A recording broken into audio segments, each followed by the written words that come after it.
Assalamualaikum warahmatullahi wabarakatuh. Alhamdulillah, assalatu wassalamu ala rasulillah wa ala alihi wa sahbihi wa man tabi'ahu wa mawala. Subhanaka la ilma lana illa ma 'allamtana innaka antal alimul hakim. Allahumma salli wa sallim wa barik ala Muhammad wa ala alihi wa sahbihi wa man tabi'ahum bi ihsanin ila yaumiddin. Amma ba'd. Bapak Ibu jemaah salat subuh Masjid Nurul Yakin yang dimuliakan Allah Subhanahu wa taala, yang sama-sama kita hormati Bapak dan Ibu para pengurus Masjid Nurul Yakin, kemudian yang kita muliakan seluruh jemaah yang hadir pada subuh hari ini dalam rangka menunaikan ibadah salat subuh berjamaah. Mudah-mudahan Allah senantiasa memberikan hidayah kepada kita semua, sehingga dengan hidayah itu Allah berkahi kehidupan kita di dunia nantinya dan juga di akhirat. Amin ya rabbal alamin. Bapak Ibu jemaah yang dimuliakan Allah, kembali kita bersyukur atas segala nikmat yang telah Allah berikan dengan mengucapkan alhamdulillahirabbil alamin. Salawat dan salam kita doakan selalu kepada junjungan alam Nabi Muhammad sallallahu alaihi wasallam, dengan senantiasa kita berbanyak salawat kepada beliau dengan mengucapkan Allahumma shalli wa sallim wa barik alaihi. Bapak Ibu, mohon izin untuk melanjutkan kajian kita dalam kitab Riyadhus Shalihin, yang mana pada pertemuan hari ini kita akan menyampaikan hadis-hadis dan ayat Al-Quran yang berkaitan dengan sebuah tema dalam lingkup kehidupan rumah tangga.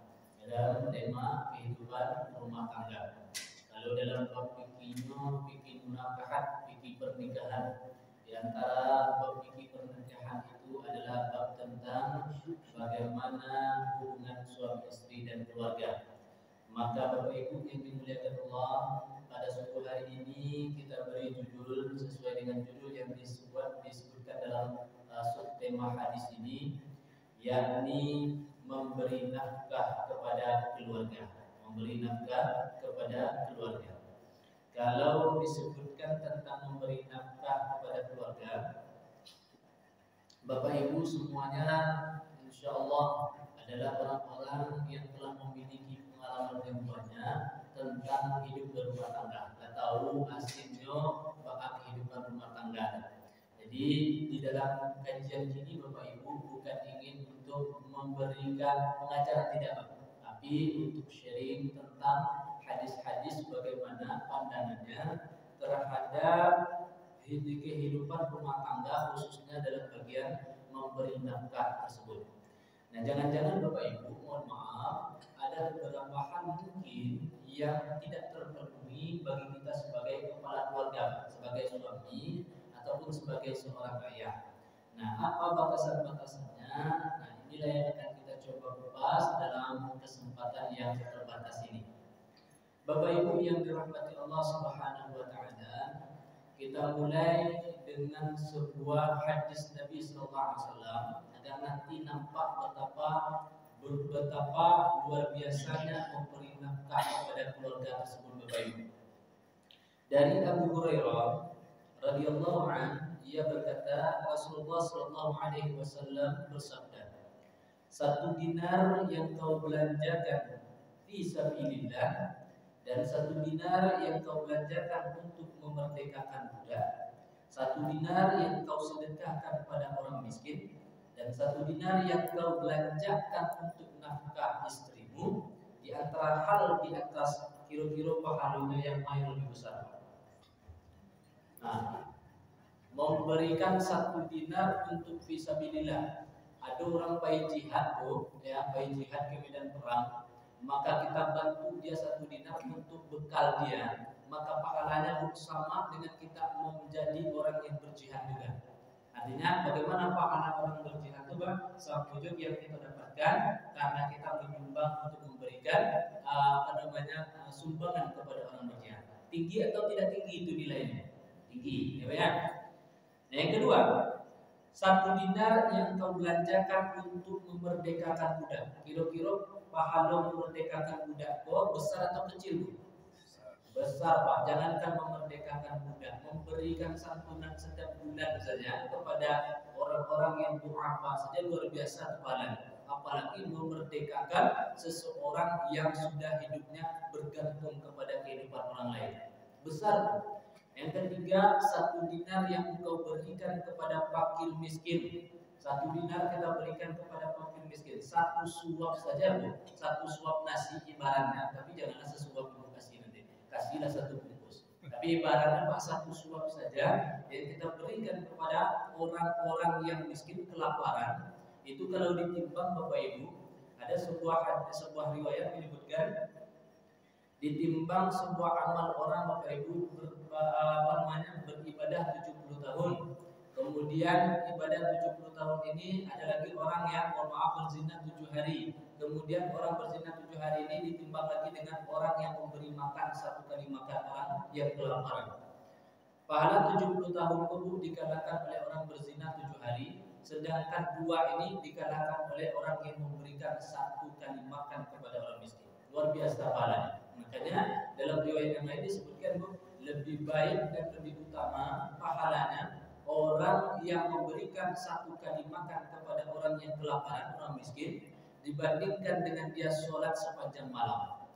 Lebih baik dia memberikan 1 kali makan kepada orang yang kelaparan, orang miskin, daripada dia berjihad fisabilillah. Nah, bayangkan tuh, tingginya memberi makan kepada orang lain. Nah, ini 1 dinar diberikan kepada orang miskin.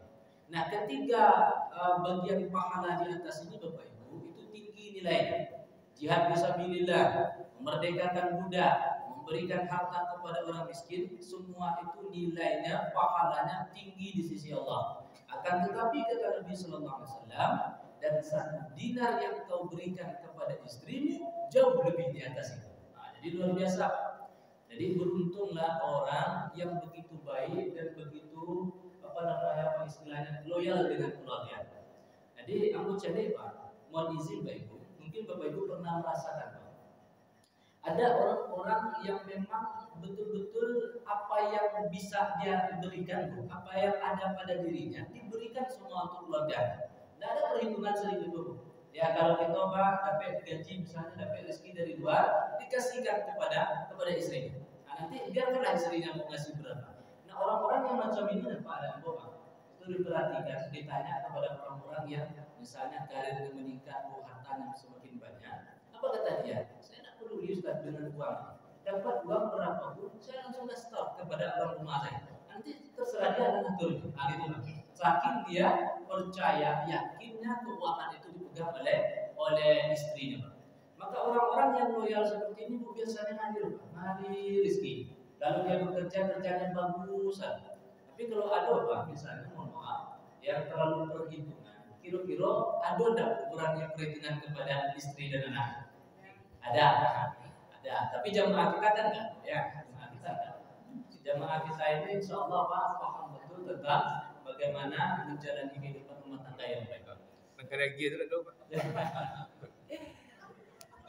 Bu, ada dulu mengadulah seorang sahabat, Bu, mengadu seorang sahabiah, namanya Bu Hindun. Ibu pasti kenal dengan nama Hindun. Hindun itu Bu, suaminya Abu Sufyan. Abu Sufyan itu dikadukan oleh Hindun karena terlalu pelit. Nah, terlalu pelit artinya Bu, nafkah yang diberikan oleh Abu Sufyan tidak mencukupi kebutuhan sehari-hari. Maka padahal Pak Abu Sufyan punya uang, kecuali yang tidak punya uang. Nanti ada ayat Pak yang bagaimana orang yang tidak sanggup memberikan nafkah yang lebih tidak dituntut berdasarkan kemampuannya saja. Nah, nanti kita bacakan ayat. Tapi kasus Abu Sufyan itu Bapak Ibu, dia punya uang lebih, tapi memberikan nafkah kepada istrinya, kepada anaknya agak kurang. Maka karena merasa kurang Pak mengadulah Hindun ini kepada Rasul, ya Rasulullah, suamiku itu terlalu berhitungan ya Rasul.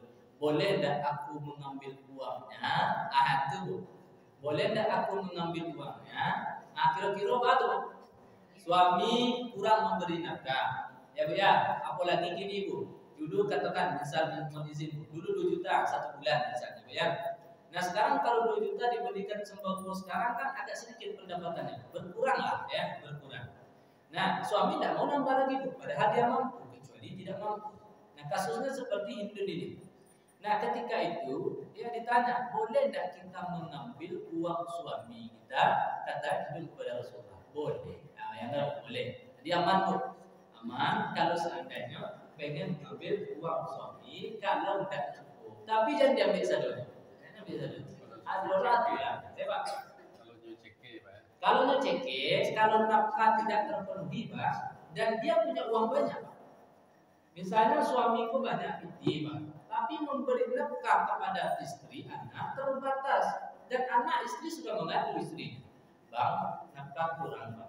Uang belanja kurang. Nah, suami tidak mau nambah. Dalam kasus ini, ya seperti riwayat tadi, boleh diambil, tapi sekedarnya saja, secukupnya. Barang kurang tuh ambil segitu. Jangan tambah-tambah. Itu tambah poin-poin belanja yang lain. Nah, diambil, ambil secukupnya. Jadi Bapak Ibu, ternyata dalam kisah-kisah zaman-zaman dahulu kita contohkan, ada juga orang itu yang terlalu pelit, Pak. Jangankan kepada orang lain, kepada keluarga dan dirinya saja dia pelit. Dulu ada di zaman sahabat, tidak tukar-tukar bajunya, Pak. Ya padahal pinci banyak. Jadi bajunya dalam seminggu itu Pak itu dari. Ya kok ganti cek lain, cuci cek lain. Ganti cek lain, cuci lo boleh, Pak. Artinya putaran itu saja bajunya. Nah, itu kan gambaran terlalu perhitungan kepada dirinya dan kepada keluarga. Akhirnya suatu ketika ada sahabat kasih baju kepada dia. Apa kata sahabat itu? Karena kasihan, ya, mungkin barangkali orang ini tidak punya uang. Ya, husnuzan saja para sahabat. Maka diberikanlah baju bagus kepada orang tersebut. Marahlah dia. Apa kata dia? Iko apa maksudnya kok? Kau menyinggung engkau? Bukan tidak tabadi, tidak mau baju engkau. Saya malah membeli baju. Jadi jangan sok-sok pulang. Nah, orang kau banyak tiba, tapi karena terlalu perhitungan kepada diri, dan itu tidak boleh, ya. Nah, jadi 1 dinar yang diberikan untuk nafkah keluarga, ya, dalam kurung istri dan anaknya, maka lebih baik dan lebih utama daripada 1 dinar yang diberikan di jalan Allah fisabilillah kepada orang miskin dan memerdekakan budak.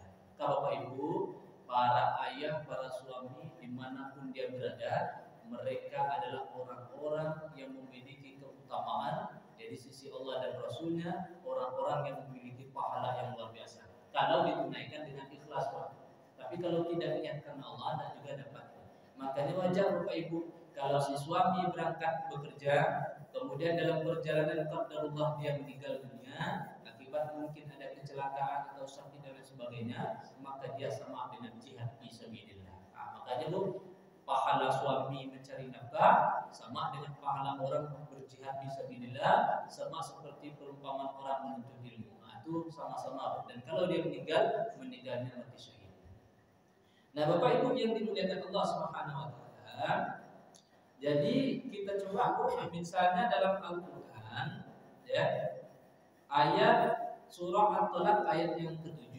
Apa kata Allah? A'udzubillahi minasyaitonirrajim. Ini sebagai gambaran, sebuah bingkai bagaimana aturan memberikan nafkah. Liyunfiq dzu sa'atin min sa'ati wa man qudira 'alaihi rizquhu falyunfiq mimma ataahu Allah. La yukallifullahu nafsan illa ma ataaha. Jadi ada 2 la yukallifullahu dalam Al-Qur'an. La yukallifullahu nafsan illa wus'aha. Satu lagi berkaitan dengan nafkah. Kalau satu sifatnya umum, Allah tidak membebani seseorang hamba melainkan kesanggupannya. Apapun yang ditimpakan oleh Allah kepadanya ujian, maka Allah pasti hanya memberikan sesuai kesanggupannya. Nah, yang kedua, Bu, la yukallifullahu nafsan illa ma ataha. Dan Allah tidak membebani seseorang, maksudnya Bu, nah dalam aturan memberi nafkah melainkan sesuai dengan kesanggupannya. Sayaj'alullahu ba'da 'usri yusra. Dan Allah akan menganugerahkan kelapangan setelah kesempitan.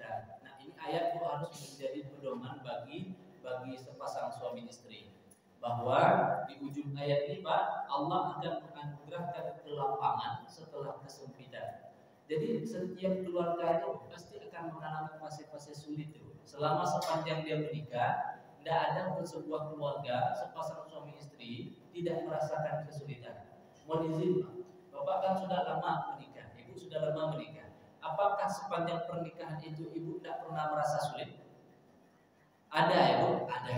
Dalam segi ekonomi pasti ada tuh kita mengalami kesulitan. Mungkin kadangkala si suami macet pekerjaannya, mungkin kadangkala kebutuhan semakin membengkak dan sebagainya. Setiap keluarga, walaupun dia terlahir membawa harta sebelum menikah, tapi yang namanya kekurangan itu pasti ada. Tapi jangan diukur nanti para miliarder, para jutawan itu tertular dah ya. Nggak bisa belajar dari segi mana mereka kekurangan harta. Tapi rata-rata pada umumnya keluarga-keluarga yang memulai kehidupan itu dari nol lah, itu pasti akan mengalami kekurangan atau kesempitan. Nah, Bapak Ibu yang dirahmati Allah, kalau memberi nafkah sesuai dengan kemampuan si suami, ini harus menjadi perhatian bagi para istri, para istri. Kenapa demikian? Karena Allah sendiri Bapak Ibu ya menyampaikan la yukallifullahu nafsan illa ma ataha. Ya. Maksudnya sesuai dengan kemampuan saja. Misalnya ya ibu punya suami, kemudian suami mendapatkan pekerjaan gajinya sekian. Kira-kira dari usaha dan kesanggupannya itu berapa dia bisa memberikan kepada istri. Nah, segitu Bu bisa hanya katakan, misalnya 3 juta, ya 3 juta itulah diberikan kepada si istri dan istri pandai-pandailah untuk mengelola. Nah, itu. Jadi jangan pula misalnya kekurangan, meski memang dia kurang, tapi kita kurang, tetapi kesanggupan suami tidak ada lagi. Cuman itu mentok di situ, tidak bisa lagi. Maka jangan dipaksakan.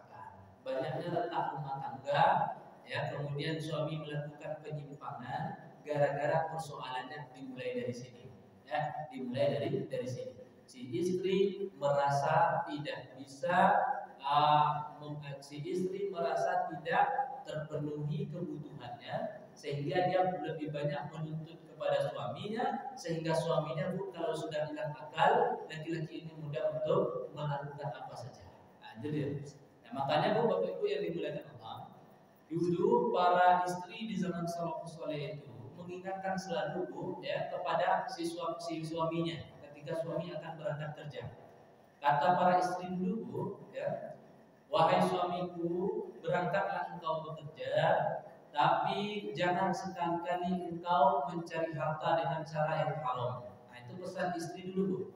Kalau pesan istri zaman sekarang, walaupun tak banyak, ya ada segelintir orang, ya berpesan kepada suami carilah harta sebanyak-banyaknya. Terserah cari bagaimana caranya, yang penting banyak tapi pulang ke rumah. Nah, makanya Bu banyak penyelewengan terhadap suami di luar sana, ya, termasuklah mungkin mengambil punya orang, korupsi dan lain sebagainya. Itu akibat di rumah tangga terlalu banyak menuntut si istri. Pasti itu, nggak mungkin nggak. Istrinya ketika suaminya sudah naik jabatan, itulah dia minta.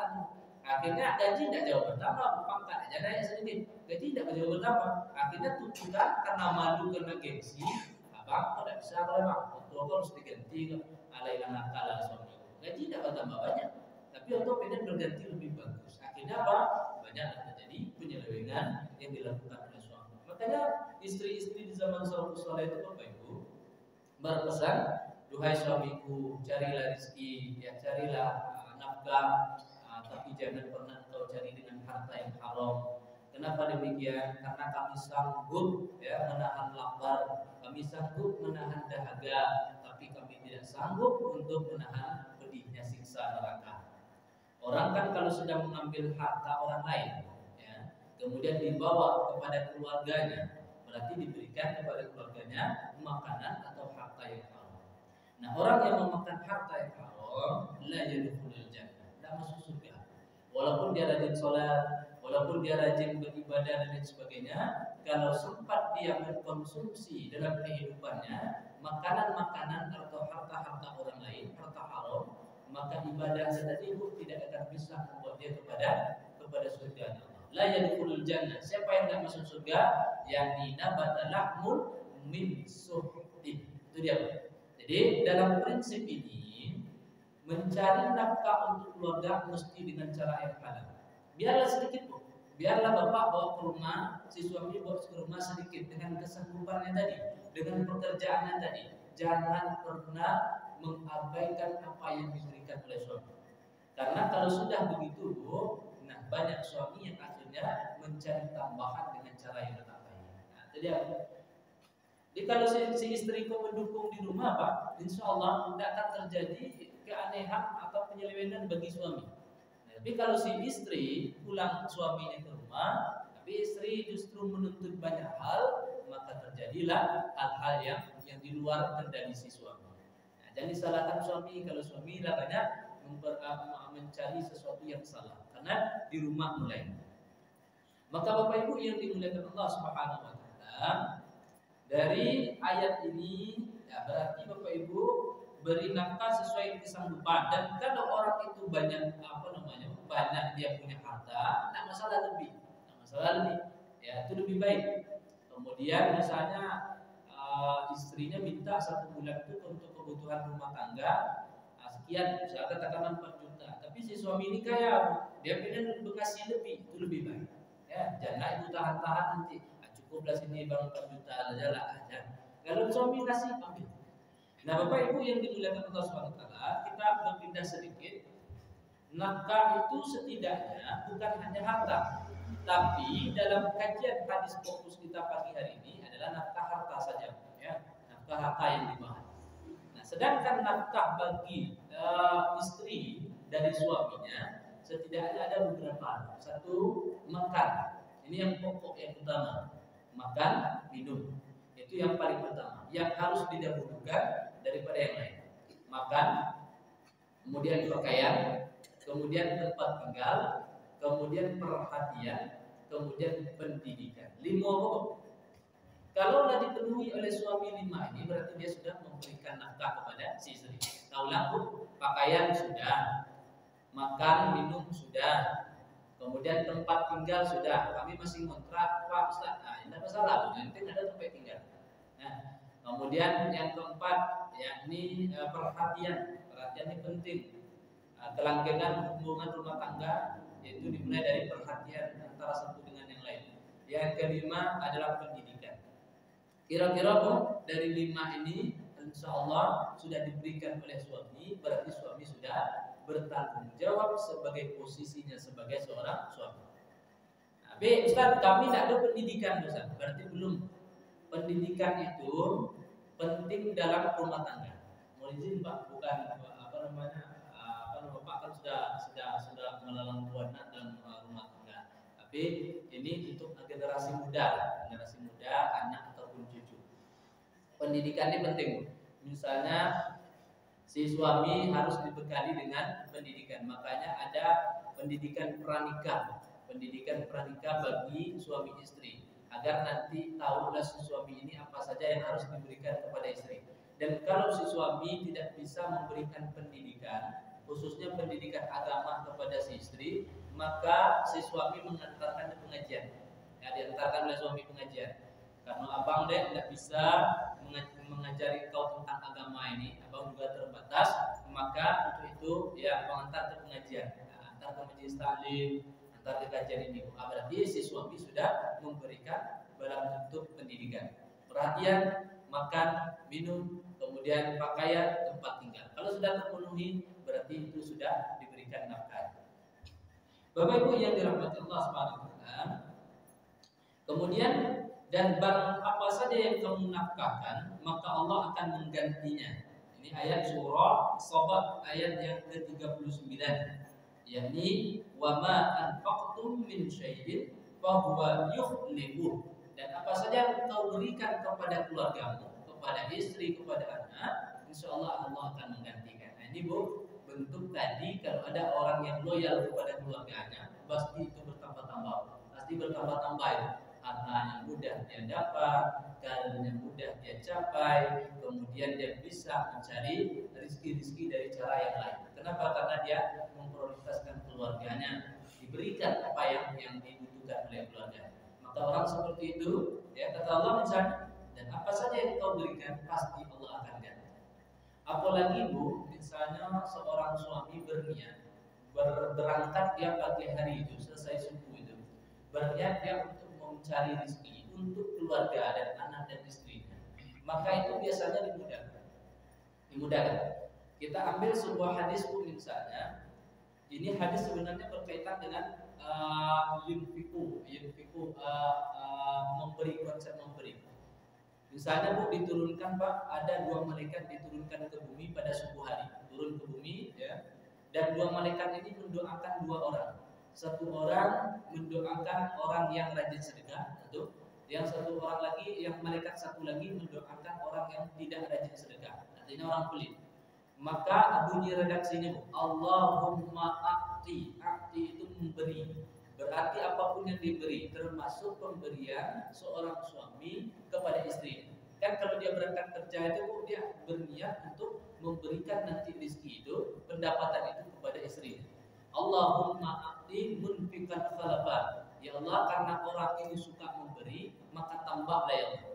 Jadi kalau bapak-bapak keluar rumah, kemudian berniat untuk apa yang kita cari, niatkan untuk keluarga, maka biasanya itu Allah akan kasih lebih dari apa yang dia usahakan. Nah, dari sini Bapak Ibu, kalau ada seorang suami yang memang memiliki jiwa seperti itu, biasanya dilancarkan. Tapi kalau suami yang terlalu perhitungan, dia lebih mementingkan dirinya daripada keluarganya, biasanya tidak ada kelancaran atau semisal mungkin keberkahannya dicabut. Keberkahan dia dapat banyak, tapi dia lebih mementingkan dirinya. Biasanya keberkahannya dicabut. Ada banyak kasus yang terjadi. Ya memang gara-gara si suaminya terlalu menahan nafkah kepada si istri, sehingga si istrinya merasa tidak berkecukupan, mengadulah istrinya. Nah, Bapak Ibu yang dirahmati Allah Subhanahu wa taala, hadis yang sama itu ada beberapa redaksinya. Dinar yang paling baik adalah yang dibelanjakan oleh seorang suami untuk memberi nafkah keluarganya. Itu hadis yang lain. Sedangkan dari riwayat yang diriwayatkan Ummu Salamah, dia berkata, "Wahai Rasulullah, apakah aku mendapat pahala dari nafkah yang aku berikan kepada anak-anakku?" Abu Salamah, karena aku tidak membiarkan mereka ke sana kemari untuk mencari nafkah. Sesungguhnya mereka juga anak. Lalu beliau bersabda, "Ya, engkau mendapatkan pahala dari apa yang engkau nafkahkan untuk mereka." Jadi untuk istri, sekarang untuk anak. Jadi anak-anak yang kita besarkan, ya telah kita berikan nafkah kepada mereka, maka di situ juga pahalanya yang luar biasa di sisi Allah Subhanahu wa taala. Nah, dalam bab ini tidak banyak hadis ya, tidak banyak hadis yang dicantumkan, dan hadis ini hampir serupa dengan hadis yang pertama yang kita sebutkan tadi. Mungkin Pak, dalam materi ini kita lebih banyak diskusi sharing tentang bagaimana nafkah dalam rumah tangga.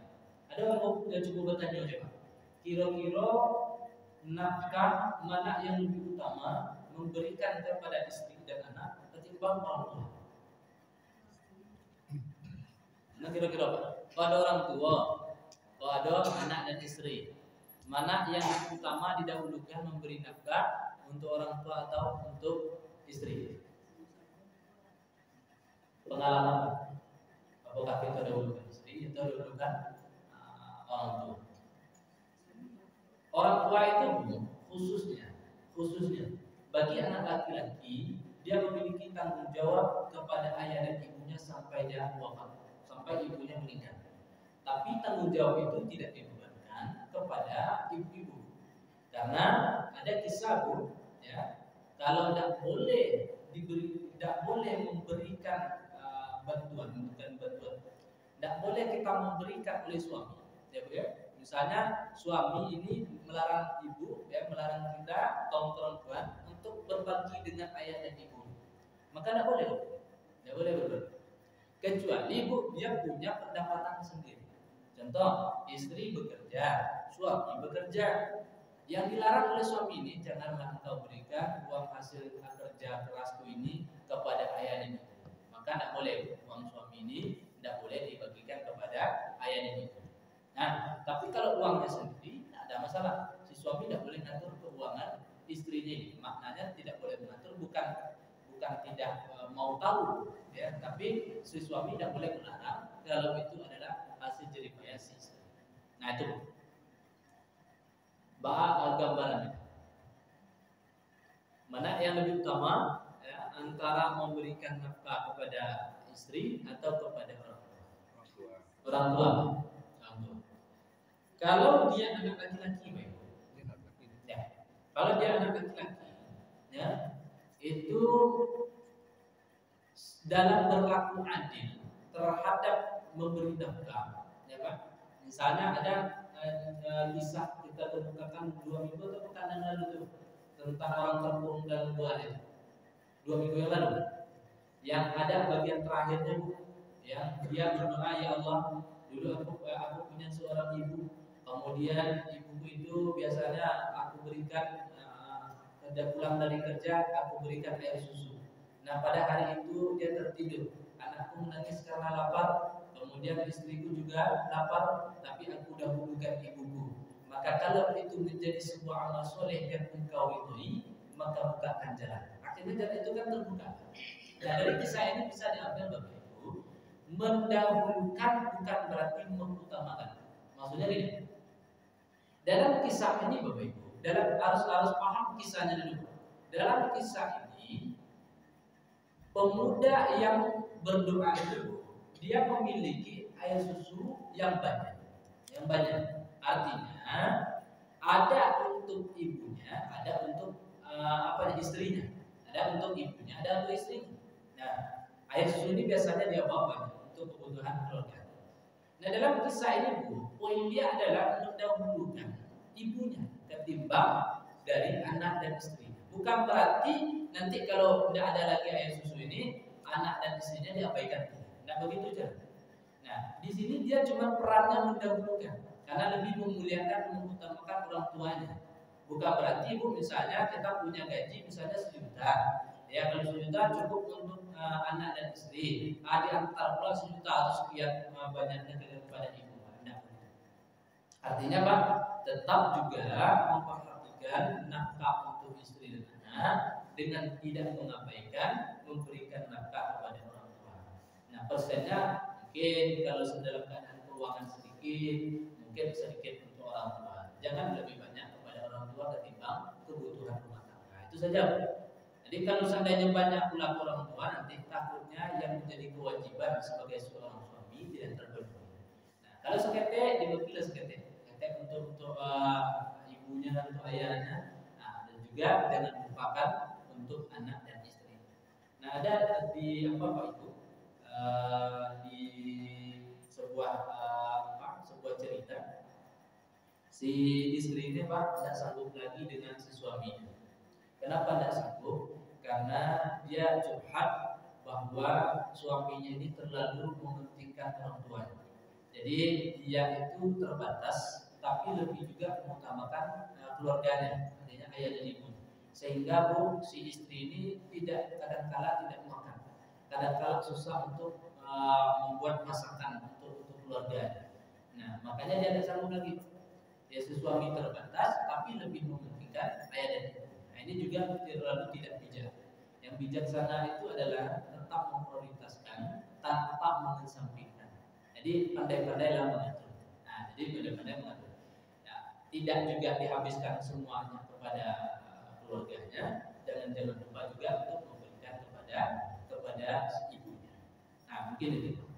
Ada pertanyaan lain Bapak Ibu yang berkaitan dengan nafkah ini?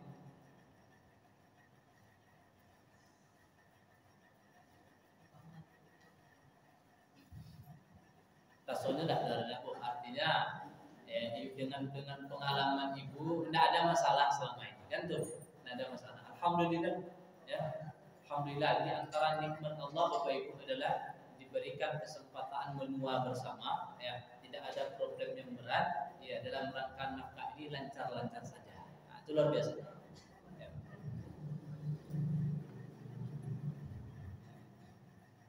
Cukup Pak, Bu? Baik, tidak ada pertanyaan? Baik. Bapak. Ada? Nah. Baik. Bapak Ibu yang dimuliakan Allah Subhanahu wa taala, itu tema tentang nafkah dalam keluarga. Kita simpulkan, nafkah dalam keluarga itu Bapak Ibu hukumnya wajib. Dan siapa saja yang menelantarkan keluarganya, maka dia berdosa. Kalau suami tidak memenuhi nafkah kepada istri dan anaknya, maka si suami berdosa, si ayah berdosa. Dan kalau si suami telah menunaikan nafkah dalam keluarganya, terbebas tanggung jawab. Dan masalah nafkah ini Bu, itu relatif. Ada yang banyak, ada sedikit. Dan kalau suami bisa mampu memberi banyak, alhamdulillah, syukuri. Dan kalau si suami tidak bisa memberi banyak, pandai-pandailah mengaturnya. Bukankah dulu pernah dikisahkan ada si suami 500.000 gaji, tapi cukup oleh si istri. Kira-kira ibu dikasih 500.000 gini cukup? Cukup. Nah, coba. Jadi ini kisah nyata. Ibu dulu pernah saya kisahkan di sini, yang si suami gaji 500.000. Nah, jadi Pak betul-betul 500.000. Karena si suami ini tidak ada perubahan dalam kerjanya. Kerjanya ngajar aja, ngajar berapa lah ngajar honor itu.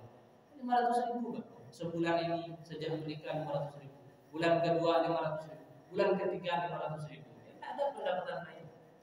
Nah, kalau terjadi di daerah misalnya yang hidupnya tingkat hidupnya agak sedikit mungkin tidak bisa.